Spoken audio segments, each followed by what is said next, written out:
Domingo 6 de octubre de 2019, Florida, Estados Unidos. Una pareja sale a bailar, se encuentran con dos personas y se van del lugar de reunión a la casa de uno de ellos.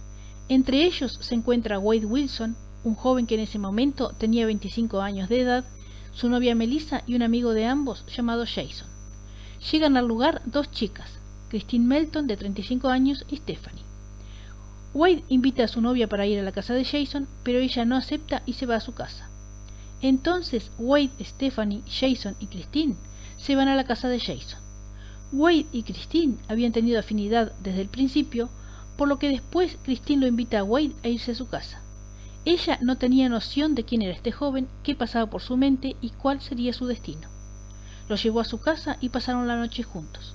Al otro día, el lunes 7 de octubre, él se fue en el auto de la chica luego de quitarle la vida horas antes sin ningún motivo.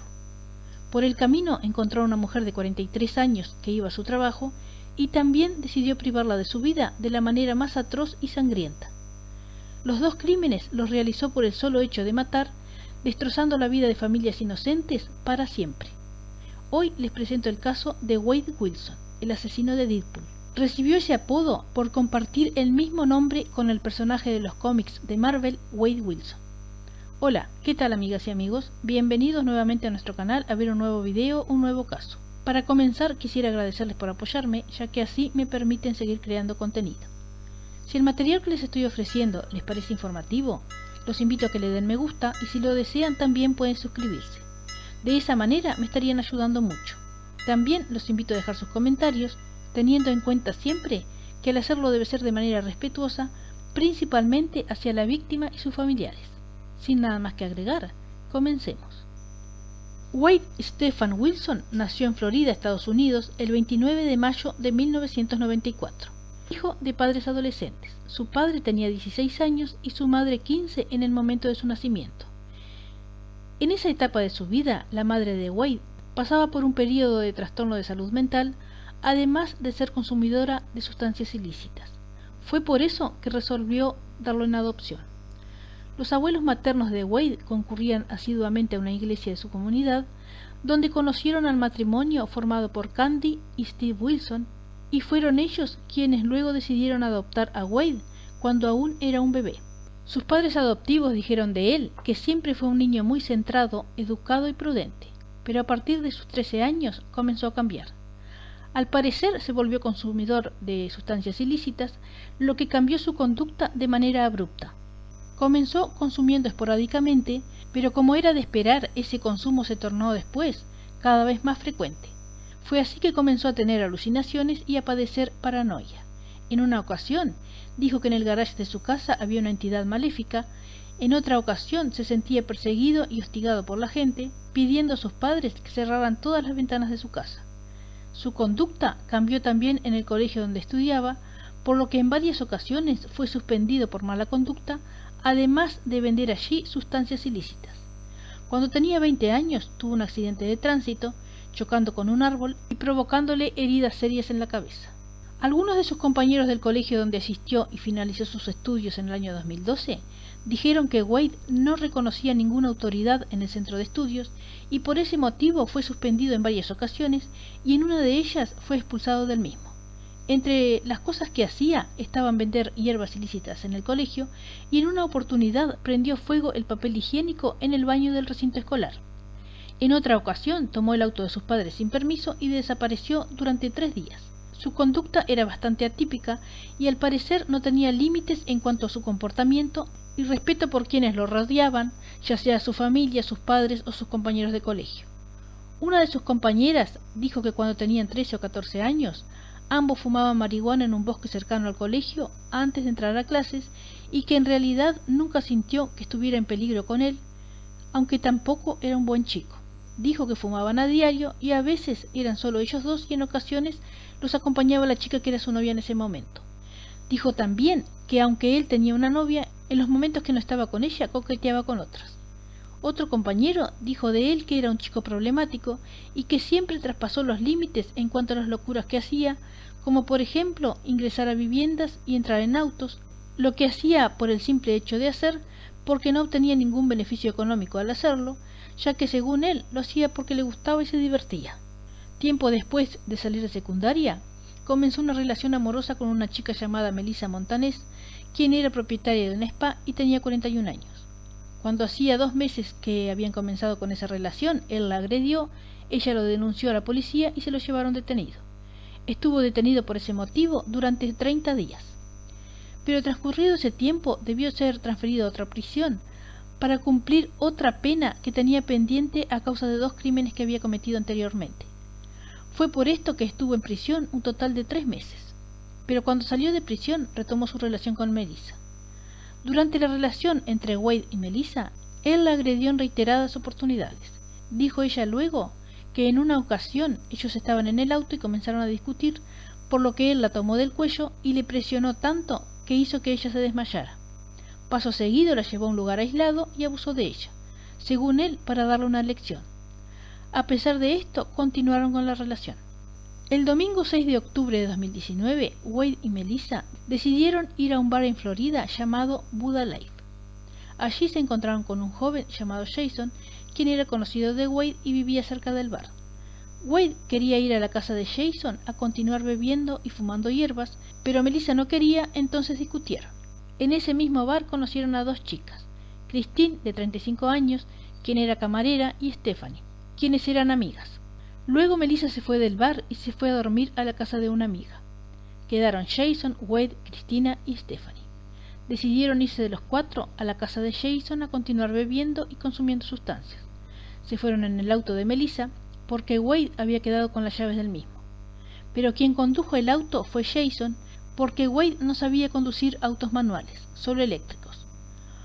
Cuando los 4 llegaron a la casa de Jason, Wade y Christine se fueron al dormitorio de Jason, mientras que Jason y Stephanie se quedaron afuera a hablar.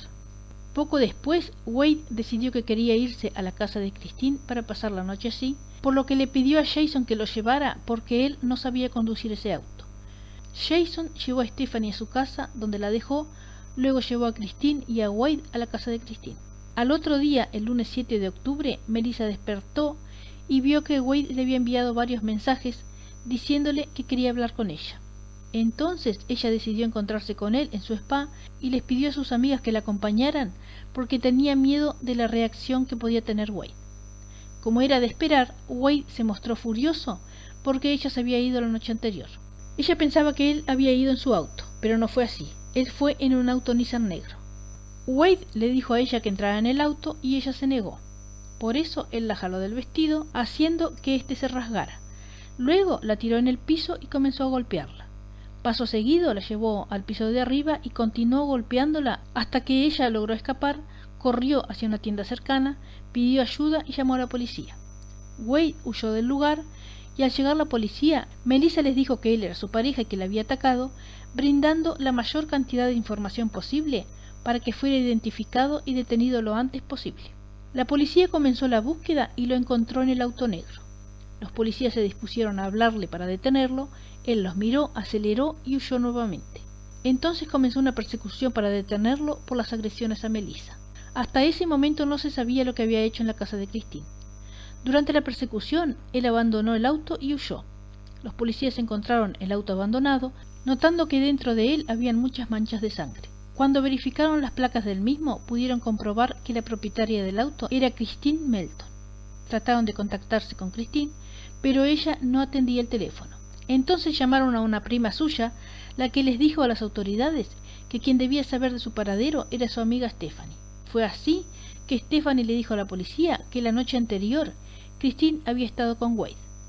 La policía llegó entonces a la conclusión de que Wade, además de atacar a su novia Melissa, debía de haber atacado también a otra persona porque el auto estaba manchado de sangre. La policía fue a la casa de Christine y la encontró sin vida. Mientras tanto, Wade trató de conseguir dinero con un conocido suyo para poder escapar de la ciudad. Como este hombre no le dio el dinero, él invadió una casa y llamó a su padre biológico, con quien tenía contacto desde hacía relativamente poco tiempo, para confesarle todo lo que había hecho.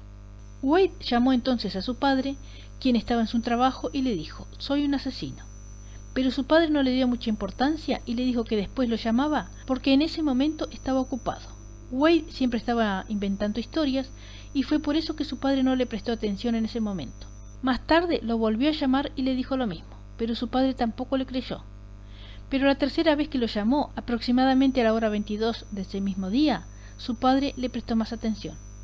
En ese momento, Wade le confesó que la noche anterior había conocido a una chica en un bar, que se fue con ella a su casa, se quedó a dormir allí, tuvieron relaciones, y cuando ella se durmió, él se subió encima de ella y la sofocó hasta quitarle la vida sin ningún motivo, refiriéndose a ella de manera despectiva, diciendo: «Yo sofoqué a aquella puta». Dijo que después quedó un tiempo allí sin hacer nada, hasta que decidió envolverla en una alfombra y colocarla dentro del baúl del auto, pero no pudo porque el cuerpo ya se estaba poniendo rígido. Entonces decidió dejarla en la casa, tomó el auto de ella y se fue de allí. Cuando se iba en el auto, vio a una mujer caminando en la calle que se dirigía a su trabajo. Se detuvo con la excusa de que necesitaba que ella le dijera la dirección de una escuela que él estaba buscando. En realidad estaba buscando un lugar para tirar el cuerpo de Christine. No se entiende por qué ella entró al auto, pero lo hizo. Tal vez porque le inspiró confianza. Cuando ella entró al auto, él la sofocó, luego se dispuso a buscar un lugar para desechar el cuerpo. Cuando llegó al lugar, abrió la puerta y la tiró para afuera. Pero en ese momento se dio cuenta que ella aún respiraba. Entonces decidió atropellarla. Pasó por encima de su cuerpo unas 10 o 15 veces, diciendo a su padre luego que ella parecía un espagueti. Su padre escuchaba esa confesión estupefacto. Además había puesto el teléfono en altavoz y su esposa también escuchó la conversación. Ambos quedaron paralizados sin saber qué hacer. En ese momento el hombre pensó en ayudar a su hijo, pero luego se puso a analizar si eso le hubiera sucedido a su madre, a su hermana o a su hija, y que en una situación similar él preferiría que lo ayudaran a encontrar al responsable. Por esto decidió entregarlo a las autoridades. Entonces le pidió la dirección donde se encontraba en ese momento, diciéndole que iría por él. Pero en lugar de ir por él, llamó a la policía, les dijo lo que su hijo le había confesado y les pasó la dirección para que fueran a detenerlo. Wade había invadido una casa, la que para suerte de sus propietarios ellos habían viajado esa mañana y no se encontraban allí. De lo contrario, tal vez habrían corrido la misma suerte que las dos mujeres anteriores. Los policías estuvieron allí solicitando que saliera de la casa por más de media hora, hasta que él decidió salir. Luego él abrió la puerta y lo detuvieron sin presentar resistencia. Cuando ella estaba en la comisaría, llamó a su novia Melissa y le confesó que había asesinado a Christine Melton y a Diane Ruiz. Le dijo también que lo hizo solamente porque le dieron ganas de hacerlo y porque había consumido sustancias y no sabía lo que hacía. Cuando lo interrogaron, se mostró inalterable, indiferente, apático y sin ningún signo de arrepentimiento. Diane Ruiz era madre de 2 hijos, tenía 43 años y se había hecho la denuncia por desaparición cuando a las 16 horas que tenía que llegar a su trabajo no llegó. Era una mujer muy querida por su familia, compañeros de trabajo y por la comunidad donde vivía. Wade fue analizado en prisión por psiquiatras y médicos, siendo su diagnóstico depresión, ansiedad, esquizofrenia, bipolaridad y personalidad antisocial. Obviamente fue acusado de los crímenes de estas 2 mujeres, pero sus abogados argumentaron inimputabilidad debido a la variedad de problemas mentales que presentaba. El 12 de octubre de 2019 fue encontrado el cuerpo de Diane Ruiz en un descampado. En el juicio realizado el martes 27 de agosto de 2024, Wade se presentó con la cara llena de tatuajes, los que se realizó en el tiempo que se encontraba en prisión, porque al ingresar ya tenía varios tatuajes, pero no en la cara. Entre los tatuajes que se hizo fue una herbástica, una cremallera marcando su boca, frases, etc. Se pretendió en un primer momento que utilizara maquillaje para tapar esos tatuajes para presentarse al juicio, pero después se desistió. Se dice también que Wade fue protagonista de una tentativa frustrada de fuga, pero no son versiones oficiales. En este juicio se presentaron una variedad de testimonios de personas cercanas a Wade, así como también de médicos especialistas en neuropsicología y psiquiatría forense. También testificaron familiares como sus padres adoptivos y su padre biológico. Los médicos especialistas fueron llamados por la defensa y realizaron análisis de los registros de salud mental de la prisión, registros escolares y tomografías. Hicieron un análisis exhaustivo de todos los antecedentes de Wade desde su niñez. Uno de los médicos llegó a la conclusión que Wade tiene afectado el lóbulo temporal derecho del cerebro. Los lóbulos temporales son 2, uno en cada hemisferio cerebral, e integran la percepción auditiva, los componentes receptivos del lenguaje, la memoria visual, la memoria declarativa, fáctica y la emoción. Controlan el procesamiento de información de audio y memoria auditiva, es decir, reciben y procesan información procedente de los oídos. También contribuyen al equilibrio y regulan ciertas emociones como la ansiedad, el placer y la ira. El especialista dijo también que Wade sufre un trastorno psicótico. Dijo que no tuvo oportunidad de estudiar más a fondo su caso porque Wade dejó de cooperar en las consultas. Las tomografías computarizadas que le realizaron no mostraron fracturas ni lesiones que comprometan su cerebro. Dijeron también que él no estaba recibiendo ningún tipo de medicamentos antipsicóticos. El consumo constante de estupefacientes y la ausencia de medicación adecuada para su condición pueden haber sido el detonante para que Wade tuviera ese comportamiento el día de los hechos. Estos antecedentes, la defensa pretendió utilizarlos como atenuantes a la hora de aplicarle la pena. Pero no tuvo efecto alguno a la hora de tomar su decisión, tanto el juez como el jurado. Durante el juicio estuvieron presentes los familiares de las víctimas, quienes solicitaron tomar la palabra antes de ser dictada la sentencia. Uno de los hijos de Diane, la mujer de 43 años que Wade atropelló con el auto, dijo lo siguiente: «Fui forzado a cambiar de estado para arreglar lo que necesitaba para mi educación.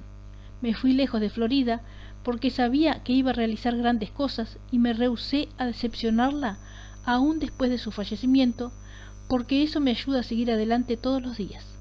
Me formé en educación secundaria, fui aceptado en todas las facultades que me inscribí, además recibí una beca de estudios y mi madre no tuvo la oportunidad de verme alcanzar mis metas.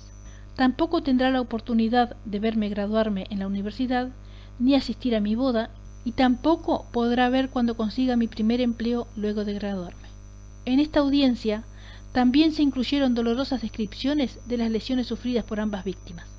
Christine Melton tuvo hematomas en el rostro y el cuerpo, hemorragias en el cuello y contusiones en los pulmones, hígado, vejiga y colon, entre otras lesiones. Diane Ruiz sufrió una fractura nasal, un corte en el seno izquierdo, hematoma en ambos lados del cuerpo y múltiples fracturas de costillas. El padre de Diane Ruiz, Félix Ruiz, dijo en una oportunidad a un medio de comunicación: «Esto no es el final es cuando el acusado tome su último aliento y estaré allí en la ejecución. Esa es una promesa». Acompañada por las familias de las víctimas, Amira Fox, la fiscal estatal, afirmó en una conferencia de prensa tras la sentencia: «Pagará el precio más alto». Estando en prisión, Wade ofreció una entrevista que tuvo como fin quitarse la culpa de los asesinatos, narrando una historia fantástica que ni él la cree. No se entiende si con esta declaración pretendió defenderse o parecer inimputable, porque este relato es propio de una persona desequilibrada. En esta narración afirmó haber formado parte de una red de crimen organizado que se dedicaba al tráfico de personas y de estupefacientes y haber sido incriminado por miembros de ese grupo en los homicidios de los que se le acusaba, y que no había hablado antes del tema porque no confiaba en su defensa. Afirmó que era inocente y que colaboró con la investigación, confiando que se pudiera llegar a la verdad. Dijo que se inculpó de los crímenes porque estaba siendo amenazado por integrantes de ese grupo y que si no se hacía cargo de los mismos, iban a arremeter contra sus padres. Obviamente todo esto es producto de su imaginación, porque las pruebas que lo incriminan existen. De la existencia de ese grupo de crimen organizado y de la historia que se inventó Wade, no existen pruebas ni evidencias según la policía. Se hizo una película de su vida, pero nadie le cree ni tampoco existen pruebas de todos los delirios que relata. Los crímenes fueron tan atroces que la abogada defensora no pudo encontrar ninguna base en la que sostenerse para argumentar los hechos y así poder anular la sentencia. Este caso se trató de matar por el hecho de matar, dijo Andreas Gardiner, fiscal adjunto de Florida, ante el tribunal.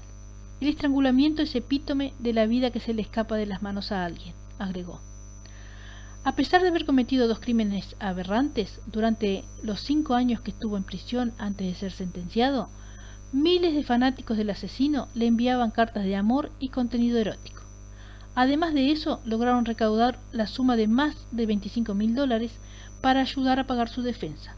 Varios de ellos también le escribieron cartas al juez pidiéndole que ignorara el accionar errático de Wilson, ya que era una persona diferente cuando tomaba su medicación. «Por favor, tenlo en cuenta en tu corazón. No te lleves a nuestro hijo», escribieron los padres adoptivos del homicida para que el juez no le aplicara la pena de muerte. Por otro lado, los abogados del imputado Adjudicaron su comportamiento al daño cerebral que le causó su adicción a las drogas y el abandono que sufrió por parte de sus padres biológicos. El gobernador de Florida, Ron DeSantis, aprobó una serie de leyes contra el crimen, una de las cuales afectó directamente a este caso debido a que disminuye el número de votos necesarios para que un jurado pueda imponer la pena de muerte. Ahora solo se necesitan 8 votos de 12 miembros del jurado para aplicar esta pena. Wilson fue condenado a la pena de muerte por el juez Nick Thompson, siguiendo el voto del jurado 9-3 en el caso de Melton y 10-2 en el caso de Ruiz. Ahora espera en el corredor de la muerte de Florida. Podría estar ahí durante años hasta que se decida la fecha de ejecución.